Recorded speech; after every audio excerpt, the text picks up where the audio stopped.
as soon as the end of this month in order to be ready for the sulphur cap, which is now, look at my notes, 268 days away, which is not exactly far.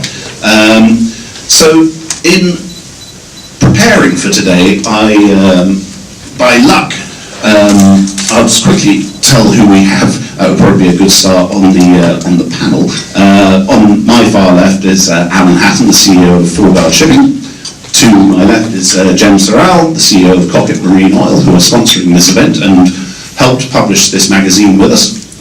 To my right is Schou from Wilhelmsen Ship Management, and on my far right is Rahul, Choudhuri, the Managing Director of Veritas Petroleum Services.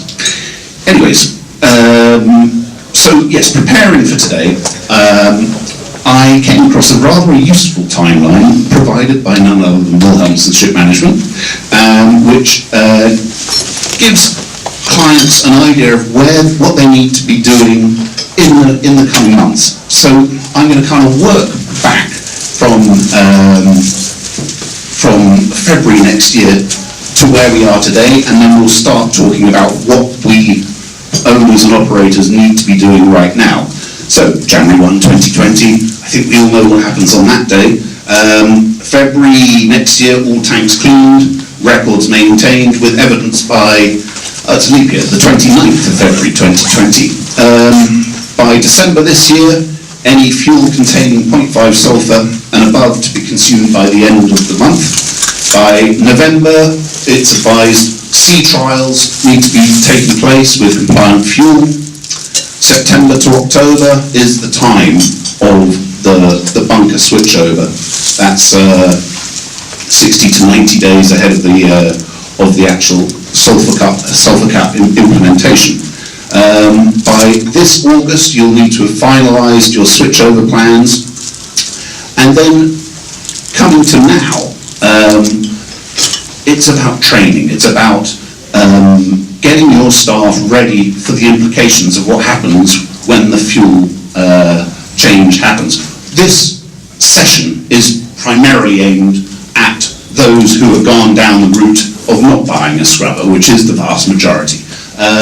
So just to start with Carl, as it stands, what are you saying to clients? I mean, when we've been interviewing you recently, you've sort of said, well, my clients, they're not too panicked by it all.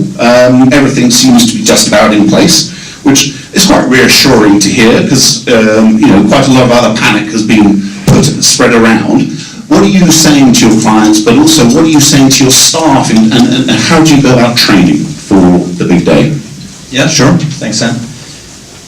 Well, we don't see a lot of panic yet, and I think that's because we're still early into the year, but I do foresee, let's say, some more focus on this going forward. But the message we are giving our clients today is, first of all, implement a ship implementation plan. This is not a mandatory document, it's more suggested as a best practice. And this is more so that you go through the thought process of what you have to do prior to 2020. So that's kind of the first thing we are telling our clients. Secondly is if, and I say it's a big if, but if you have to do any retrofitting on your oil tanks, your bunker tanks, whatever, just remember that takes many months. It has to be, the drawings have to be class approved, you have to get it done in the yard, and finally the work has to be class approved after it's finished. So just this will take many months. So if you haven't started thinking about this at this stage, then I'd say probably if you go out of this room, start thinking about it right away. That's the short answer. And in terms of training your seafarers at sea, I mean, how sort of advanced is that training at the moment? Right now, it's not. Let's say it's not started. Let's say full speed. However, again, depending on where you're going to lift your compliant fuel, whatever type of compliant fuel this is, then of course you have the lube oil discussion. What kind of lube oil am I going to use for this compliant type of fuel? And then that's where the training comes in, because you're looking at different types of lube oil for different types of compliant fuels. And this is where the crew need to be trained, what to use, when to switch over, and this type of thing. And the cleaning and modification of tanks and pipes, is that underway now? Does that need to be underway now? Again, it should at least be in the plan. What we are seeing, it takes about 3 to 5 days to clean the tanks on a vessel if you do it manually. So you have to set aside time if you're going to stop and do it. Alternatively, if you have riding gangs on board, that you can do while you're underway. And finally, of course, you have additives which you can put into your bunker fuels and clean the tanks. But then this has to be, I would say you should have started with this already. And one important thing is that the cleaning of the tanks has to be documented. This will be proof when you get into port state or port state controls. They will want to see documentation that the tanks have been cleaned. So this must be documented with pictures, writing, etc. etc. If I turn to you, Jem, one of the things that you and I have discussed a fair amount in the creation of this magazine and just talking back and forth is that you have a fear that come next year there's going to be quite a lot of fuel claims. And it may well be that these claims actually turn out to be from a failure of training. Can you explain a little bit about your worry about that and what people need to be doing? First of all, thank you for coming. We appreciate the time that you spent to attend our session before the larger session starts. We are a reseller, so we are quite neutral to anything and everything about IMO 2020 when it comes to opting for a specific compliant fuel solution. We provide in anything and everything what our clients desires. That places us in a very neutral position. So when we look at from our vantage point, we see a number of things that we feel a bit nervous into 2020. One is that whatever is displacing the outgoing high sulfur fuel pool is going to be a pool of highly varying qualities of compliant fuel oil and other products that will be getting into our marine fuel chain and getting into our ships. If you look at in general, 80-85% of everything that we use in our marine engine for marine propulsion is high sulfur fuel. We have our claims, we have problems with dealing with that fuel even today for a number of decades. But the quality pool of the new 0.5 fuel is vastly differing from refinery to refinery, geography to geography. On one end being extremely paraffinic, on one end being extremely aromatic, that it will require a new understanding of how these fuels need to be procured to begin with, how they are managed on board, and how they are introduced to the engine. So our concern, when you look at closely, is that these different qualities, while all being 0.5 fuel, that it fulfills the charter party requirement or fulfills a ISO 8217 grade, that may not get along with SAF at all.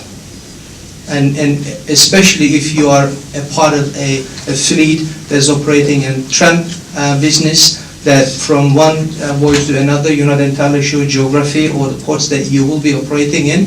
The question becomes that the fuel that you're buying today needs to take into account of the continuation of the voyage and what available compliant fuel products are available in the next ports or when you are likely going to be refueling the ship. Many ships out there today, we always say every time, as it has been discussed, we believe first an effective implementation and transition program and training has to take place. But then it doesn't end there. We also need a very efficient continued procurement program that has to be replacing the practices of today because they're going to be very different.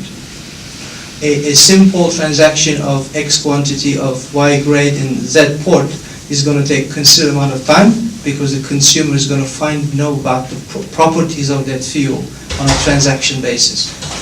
So the concern for us is that if they're not understood well, especially if the procurement is changing number of hands and different responsibilities, the departments may or may not talk to, or the companies don't talk to each other, we may very well likely to be in a place whereby you will be consuming one after another two very fine compliant fuels, but they are not introduced properly into main engine, and you're going to have an engine problem. First thing, everyone is going to blame the fuel. And then we'll be spending months in untangling it to understand that it's actually not the fuel, but it is insufficient, inadequate management practices on board, not then in terms of lack of training, lack of best practices, that will probably have a huge cost because you will be probably damaging the main engine, and the supply credit will be frozen, client credit will be frozen, relationship will be torn. So what we're trying to communicate very strongly, and we run internal seminars that spend hours just for technical part of it. In marine industry is just busy trying to get the fuel on board of a ship. So their concern is about whatever is 0.5 that I can come up with the most economically advantageous product, and my job ends there. But for our clients, the problem starts there, it doesn't end there. So getting the compliant fuel is just the beginning of the challenge, because we will need to spend a lot of time to understand how these fuels behave in our engines. And this is not, I think, to be overly alarming. There's about 54,000 ships that participates into international trade, about 2,000 deadweight and above. 19,000 of them are high deadweight fleets. Prominent owners, big ships, they have a smaller number of ports, but we have about 35,000 ships out there, all managed by tens of thousands of companies. They are small to mid-size. And their needs and their problems are as serious and as dramatic to our business continuity as the big businesses, and their voices are not heard. So our concern is that the time that's available to us and lack of know-how on what the new compliant fuel so far globally, if you transactional basis, number of quality streams available, we even have an access about a dozen qualities, but a global map of what those fuels are and their key characteristics, that you can create a global, roughly global procurement plan. I think, Sam, there's a couple of thoughts that go around fuel quality.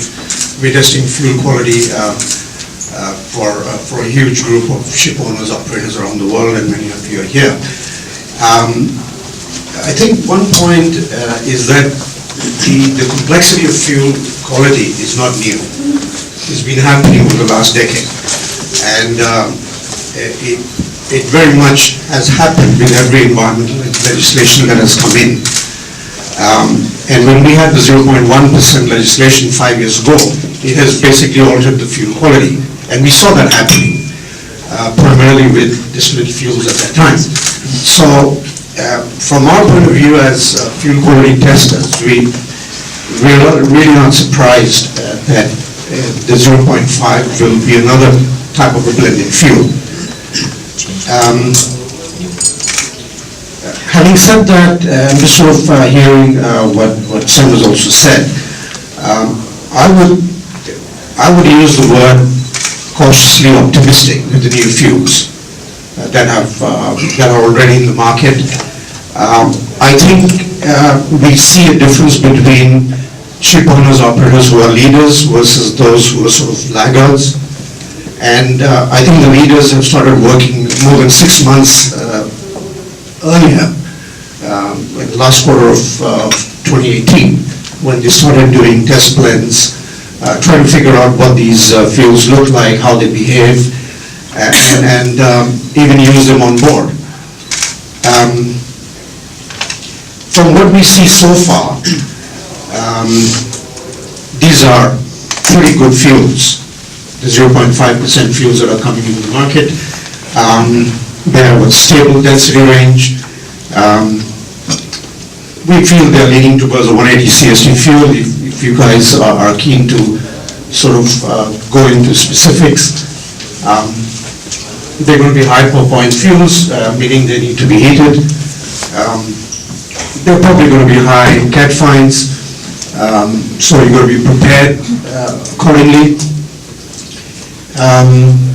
They seem to be stable fuels as we see them, and I think that is an indication of what has happened in the last 5 years with new blended fuels and the experience that blenders and suppliers have got into the market. Having said that, you really need to know these new fuels. I think that is something that ship owners, operators need to plan. You really need to know these new fuels. You know, there are some low flash point fuels we've seen some with high acid number. What that means is not really clear.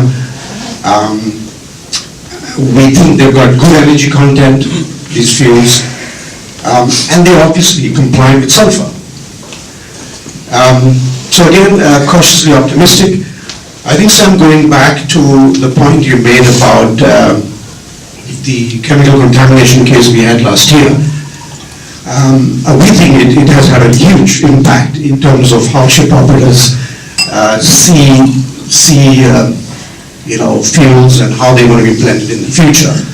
Because one of the big unknowns in the shipping and the bunkering market, even for myself who've been in the industry for the last 30 years, is that nobody really knows what these blend components are. They're completely opaque. I mean, they're sold, traded, blended, completely distant from you and me. No idea at all what these blended products are. So I think the contamination case last year in the third quarter was really massive in our opinion. Fuel contamination is not new. We've seen it over the last 2 decades. But this was so big, with so many ships involved, that in our experience as sort of independent fuel quality testing company, I think it's just too big to say that fuel was not the problem. So, there are just too many cases in hand, and perhaps a lot of them are still in the legal process. So, how that links on to the new fuels, really hard to say.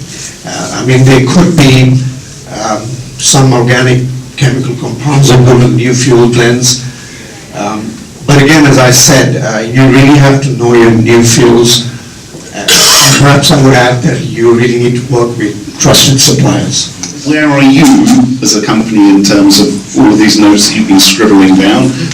And come the changeover time, October, November time, do you know where your ships will be? Do you know where you might be taking on bunkers? Are you prepared for that?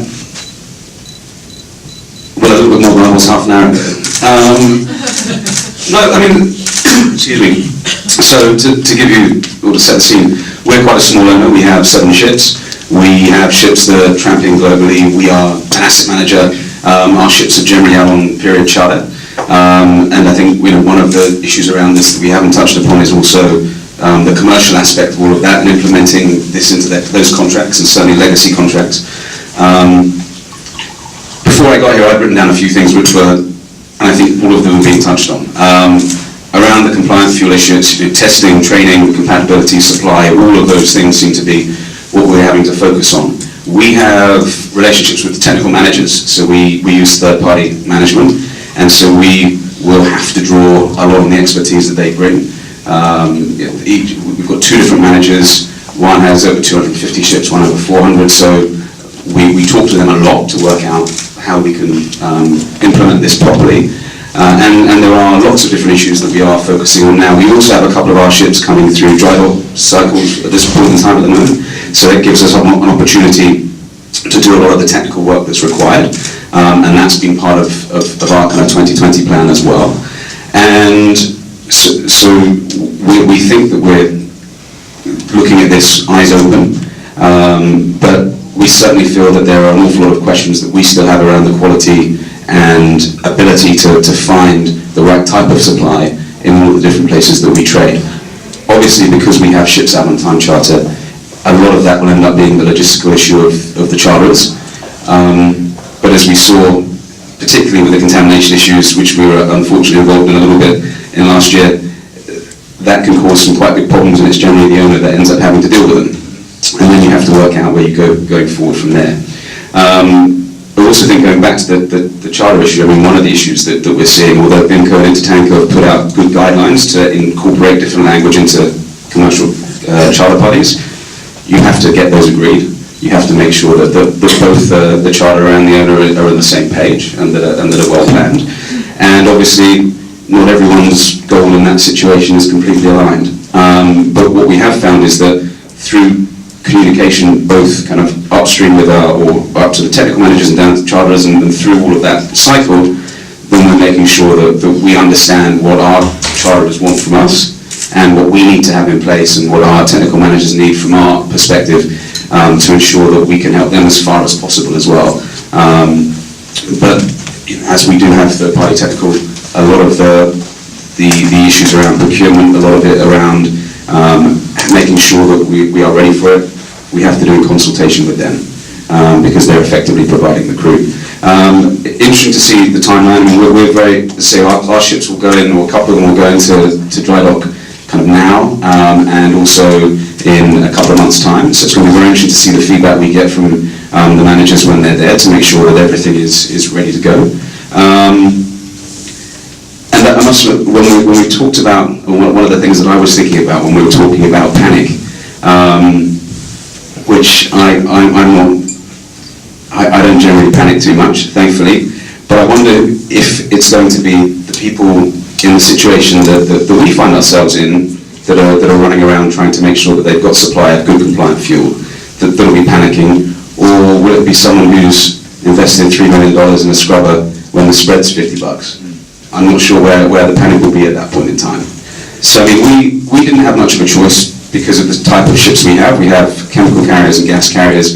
They're small, they tramp, they're parcel tankers more than anything, and so there isn't really that payoff around putting in a scrubber, and that's if you can find space to put it into the exhaust.